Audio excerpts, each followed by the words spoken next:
जय हिंद। हम लोग आज देखने वाले हैं यूपी बोर्ड क्लास 10th के हिंदी, क्लास 10th के हिंदी, वो भी जीवन परिचय जयशंकर प्रसाद का। तो आइए हम लोग देखते हैं जयशंकर प्रसाद का। तो वीडियो को लास्ट तक जरूर बने रहिए, क्योंकि ये हम लोग एक क्वेश्चन से कम 7 नंबर को बढ़ा सकते हैं। तो आइए देखते हैं हम लोग कैसे बढ़ा सकते हैं। सबसे पहले तो जीवन परिचय जो है ये हमको अपने मॉडल से बनाकर लिखना पड़ेगा, क्योंकि किताब से पूरा लिखेंगे तो बहुत ज़्यादा हो जाएगा। इसको हमको अपने मॉडल से अच्छे से बनाकर लिखना है, जो हम अपने भाषा में लिख सकें अच्छे से। तो आइए हम लोग देखते हैं, और वीडियो को लास्ट तक जरूर देखिएगा, ठीक है। तो इसमें सबसे पहले हम लोग जयशंकर प्रसाद का देखते हैं, और जयशंकर प्रसाद का जीवन परिचय हम लोग देखते हैं। तो जयशंकर प्रसाद का जन्म काशी के एक प्रसिद्ध वैश्य परिवार में हुआ था। इनका जो जन्म हुआ था वो देखिए, जो इनका जन्म हुआ था काशी के प्रसिद्ध वैश्य परिवार में हुआ था। कहाँ पर हुआ था? वैश्य परिवार में हुआ था। वो 30 जनवरी 1889 ईस्वी को हुआ था। और इनके पिताजी का नाम देवी प्रसाद था। क्या था? इनके पिताजी का नाम देवी प्रसाद हुआ करता था, ठीक है। जो कि इस समय जो कि ऐसे यहाँ पर जो कि हटाकर यहाँ पर क्योंकि कर लो, अच्छे से बैठ जाएगा।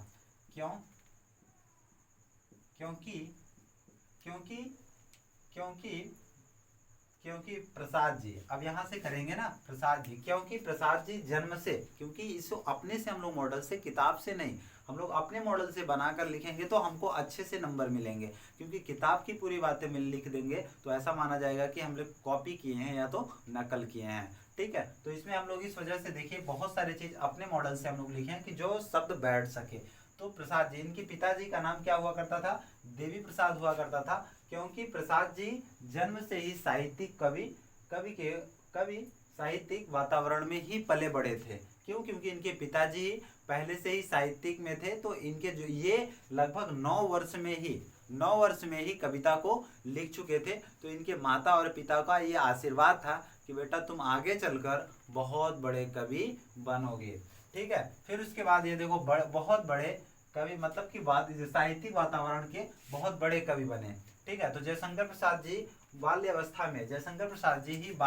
में देखो, बाल्य अवस्था में इनके माता पिता इनको कवि बनने का आशीर्वाद दिया था। मतलब ये जब बाल्यावस्था में थे तभी इनके माता पिता, क्योंकि ये 9 वर्ष के जब थे तभी इन्होंने एक कविता की रचना की थी। और जब कविता की रचना की तो इनके माता और पिता ने इनको आशीर्वाद दिया कि आने वाले समय में तुम बहुत बड़े कवि बनोगे, ठीक है। तो यहाँ पर देखने के बाद आशीर्वाद दिया, तथा पिताजी का मृत्यु हो जाने के कारण, ठीक है, जब इनको इनकी शिक्षा पूरी तरीके से प्राप्त होती है, तो प्राप्त होने के बाद पहले इनके पिताजी का देहांत हो जाता है। और पिताजी का देहांत हो जाने के बाद इन्होंने अपने बड़े भाई के साथ रहना शुरू कर देता है। किसके साथ रहना शुरू कर देते हैं? अपने बड़े भाई के साथ। तो जब मृत्यु हो जाती है तो ये अपने बड़े भाई श्री शंभुनाथ जी के साथ रहना पसंद करते हैं और रहने लगते हैं, ठीक है। और कुछ दिन बाद तो इनके यहाँ बहुत बढ़िया परेशानी आती है।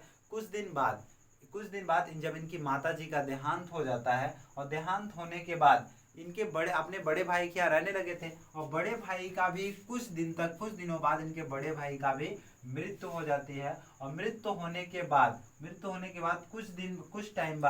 कुछ टाइम बाद इनके पत्नी का भी देहांत हो जाता है। और इन्होंने 3 पत्नियां रखा था। मतलब इनके पास कितनी पत्नी थी? कुल मिलाकर 3 पत्नियां थी। तो तीनों पत्नियों का धीरे धीरे क्या हो जाता है? मृत्यु हो जाता है। और जब मृत्यु हो जाता है तो ये धीरे धीरे मृत्यु हो जाने के बाद ये धीरे धीरे अंदर से पूरी तरीके से टूट चुके थे।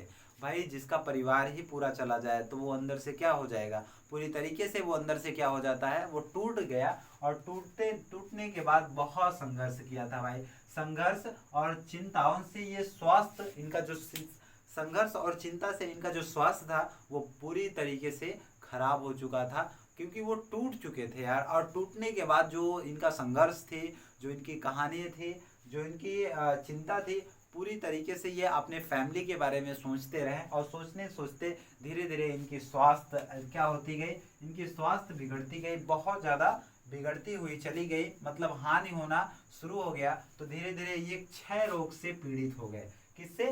क्षय रोग से पीड़ित हो गए। और क्षय रोग से पीड़ित होने के बाद 15 नवंबर 1937 को इनका देहांत हो जाता है। ठीक है, तो जयशंकर प्रसाद जी का मृत्यु कब होती है? तो 15 नवंबर 1937 का इनकी मृत्यु हो जाती है। और जब इनकी मृत्यु हो जाती है तो जब मृत्यु होने के बाद इनका पूरा देह संस्कार किया जाता है, तो पूरी तरीके से यहाँ तक एंडेड होते हैं। फिर उसके बाद हम लोग इनकी लिखेंगे कि इनकी प्रमुख कृतियां क्या थी, इनकी प्रमुख कृतियां क्या क्या थी। तो अब तक देखिए यहाँ से यहाँ तक आप लिख देंगे, कुल मिलाकर आपको 5 नंबर मिल जाएंगे। और हमको जीवन परिचय में कम से कम 80 वर्ड लिखना रहता है। कितना? 7 नंबर ले रहे हैं तो कम से कम कितने वर्ड हमको लिखना है? 80 वर्ड पर्याप्त। कम से कम कितने वर्ड लिखे हम लोग? कम से कम हम लोग 80 वर्ड लिखें। तो आप देखिए एक लाइन में मैंने 7 से 8 वर्ड लिखा है, 7 वर्ड तो लिखा है। कुल मिलाकर यहाँ तक मैंने 8-9 लाइन लिखा है। तो कहाँ 8-9 72 वर्ड ऐसे हो गए।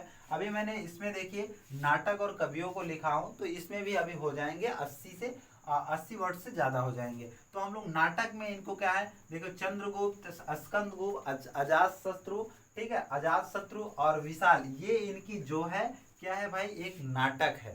क्या है? एक नाटक है। और इनकी जो कहानी है वो छाया, इंद्रजाल, आकाशदीप और आंधी, इनकी एक प्रकार से क्या है, कहानी है। तो जयशंकर प्रसाद जी की कहानी क्या है? छाया, इंद्रजाल, आकाशदीप और आंधी, इनकी क्या है, एक प्रकार से कहानी है। अब हम लोग देखते हैं काव्य। तो काव्य में क्या होता है? कमायनी है, इन्होंने झरना लिखा है, लहर लिखा है, आंसू लिखा है। ठीक है, तो इतनी बातें। और उसके बाद उपन्यास में इन्होंने कंकाल लिखा है और तितली और इरावती। तो पूछेगा उपन्यास में क्या लिखे हैं? कंकाल, तितली, इरावती। और निबंध में इन्होंने क्या लिखा है? काव्य कला। तो इन्होंने निबंध में क्या लिखा भाई? काव्य कला लिखे हैं। अब देखिए बात क्या होती है कि इनसे आपके ऑब्जेक्टिव भी क्वेश्चन पुटअप किए जा सकते हैं। ऑब्जेक्टिव मतलब आपके जो 2023 से नए नियम लागू हुए, तो 24 में तो लागू होगा ही होगा।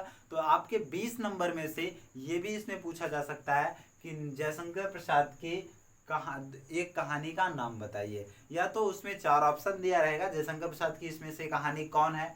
मानकर चलिए कहानी में आपको दे दिया आकाशदीप, तो उसमें 4 ऑप्शन रहेंगे। अब जब आपको पता होगा, आप इस तरीके से आप पढ़े होंगे अच्छे से, तो आप आराम से वो भी क्वेश्चन आप क्या कर सकते हो, टिक कर सकते हो। तो इसी वजह से कहते हैं आपके 5 मिनट में कम से कम 8 से 10 क्वेश्चन क्या हो सकते हैं, क्लियर, मतलब 8 से 10 नंबर आपके क्या हो सकते हैं, बढ़ सकते हैं। तो इस बार पक्का है कि ये द मोस्ट इंपॉर्टेंट है जयशंकर प्रसाद का जीवन परिचय। कम से कम कोई भी आप जीवन परिचय लिखिए तो कम से कम 80 वर्ड देकर लिखिए। यदि आप 80 वर्ड देकर लिखते हैं तो आप एग्जाम में बेहतर से बेहतर करेंगे। ठीक है, और आप जीवन परिचय लिखें तो अच्छे से हेडलाइन भी करें। ठीक है, अच्छे से हेडलाइन। एग्जामिनर क्या करता है कि उसको मेन पॉइंट देखना होता है, क्योंकि उसमें कापियां इतनी होती है, उसको जांचने में समय, तो वो मेन पॉइंट का देखता है। यदि आप मेन पॉइंट अच्छे से इंक्लूड किए हैं तो आपको अच्छे से नंबर मिलेगा। अब थोड़ी सी शॉर्टली हम लोग देखते हैं, पर एग्जाम में आप ये शॉर्ट करके मत करिएगा। आप एक ब्रैकेट बनाकर इस तरीके से कर सकते हैं। इनका जो जन्म हुआ था 30 जनवरी 1889 में हुआ था, और जन्म स्थान कहाँ हुआ था इनको? काशी में। और पिता का नाम देवी प्रसाद, और मृत्यु इनकी जो हुई थी वो हुई थी 1937 में हुई थी। कब होती है भाई?